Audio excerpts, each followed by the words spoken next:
Hey, I'm Scarlett Kapella, and wait, can I start over? Sorry. Okay, I'm Scarlett Kapella. I live in Echo Park.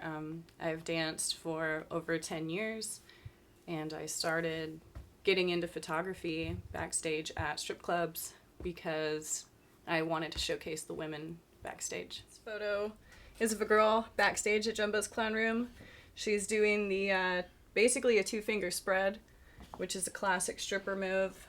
She has got some great red pleasers on. Pervs really like, you know, up close pussy shots, so that one checks all the boxes. This was at the Candy Cat in Winnetka, the topless bar, and we're pouring baby oil and candy sprinkles on my friend Naomi, who's also a dancer, and she has a really cool virtual show where she dances to unlicensed music. She's a really cool, innovative girl. This one is a favorite among people that follow my work. This is K-Jax. Nico, you'll meet her soon. And that's Lola. She's danced at Jumbo's for 20 years. And that's just in the dressing room. Like, you get these cute moments, like a few hours into the shift, you know, when girls, like, loosen up and they're not too posy, which is good. And obviously Nico's butt is iconic. Well, my main club is Jumbo's Clown Room in Hollywood. It's like a LA legendary dive bar. It's really cool. Like rock and roll vibes. A lot of the girls are like alternative punk, and it's a really cool vibe down there. I also dance at the Candy Cat in Winnetka, which is a topless bar. It's also been there forever, like in the Deep Valley, so that's like a different beast. I always like to try to fuck my camera up a little bit, you know, or let like light leaks into the film. It kind of started accidental because I didn't know what I was doing, and now I kind of figured out how to let in some cool shit like that, and it makes for like a creepier photo. This is on stage at Jumbo's, but a lot of people that shoot Jumbo's, like, they kind of shoot it a little bubblegummy, so I wanted to make it a little spookier. That's Naomi again, kind of Bowie outfit. This one's fun. This is Onyx and Malice. Malice is, you know, I guess like famous. She has a lot of followers in the stripper world. She's danced in Portland for years, and she's really sweet. Onyx does her own show too. She's cool. She's a really good pole instructor, and she's like become one of my best friends. I love her. And the print proceeds from this one went to support BLM, so that was fun. When I first started taking photos backstage at Jumbo's, I was just sneaking.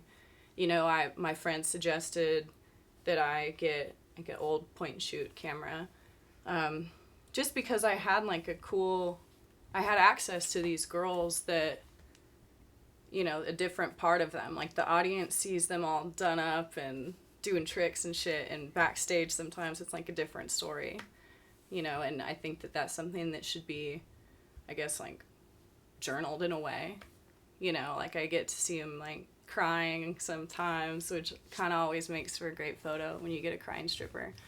And just a lot of these women are doing really cool things, and people don't really get to see that, so I kind of started taking photos of them and then sharing it on social media and having like a backstory to them and what they're doing. You know, a lot of them like are running charities and shit. Like, these women are doing really rad stuff, but a lot of the times there's still a stigma attached to dancing that I don't know if we'll ever get to dissolve, but, you know, chipping away at that is kind of something I tried to do with, you know, my photos, I guess.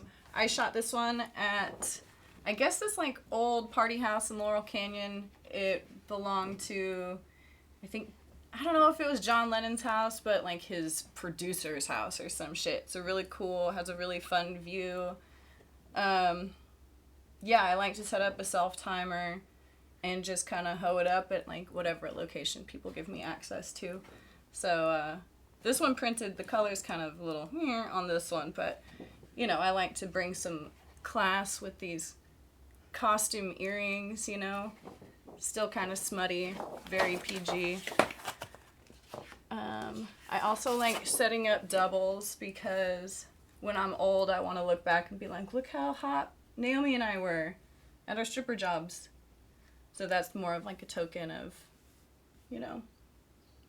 It's kind of fun to watch like my face change too, because I'm in love with like Botox and Juvederm.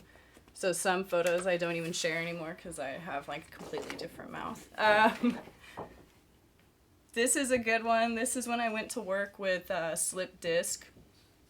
And instead of like explaining to everyone that was watching me dance horribly, like, oh, I have a slip disc, I was just like went out and bought the neck brace because it like made sense.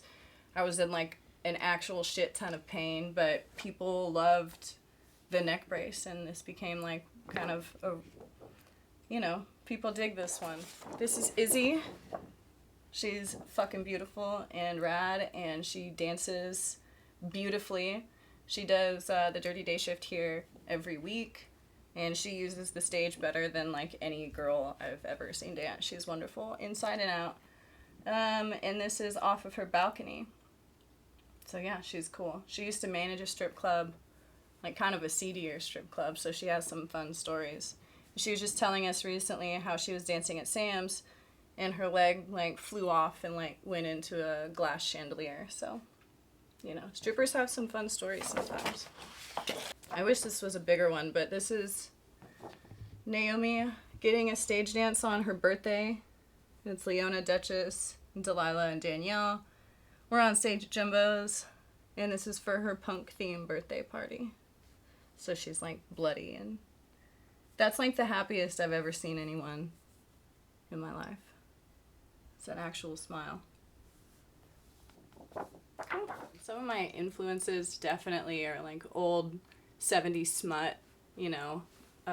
Obviously Russ Meyer is a great example of that, just because you can like smoke a joint, watch a Russ Meyer video or like whatever little segment of one of his movies and just get totally inspired. Like he had so much detail and like attention to like the girl's wardrobe. It wasn't just a naked bitch. It would be like a naked bitch that just stripped off like some hot gingham custom dress that, and now she's like rolling down a hill covered in hay. You know, there was like always something else going on besides the nudity, which I liked. And then one of my photo mentors, his name is Rylan Perry. He's like a big influence for me because he has, you could just tell that the girl is connected to him when, like, by looking at the photo. Obviously Terry Richardson, because he gets girls to do kind of raunchier stuff. But I always, you know, try to give them a purpose of being nude, or I try to still put the girl in a really pretty light, you know. I think that some photographers that shoot dancers and sex workers kind of go for that grit, which I do like and I do appreciate, but I want the girl to be able to show the photo to her mom, you know, or at least the photo before they start undressing or whatever. This is Sasha. She's a dancer from the Candy Cat. Half of everyone that goes into the Candy Cat, they just end up like partying in the parking lot.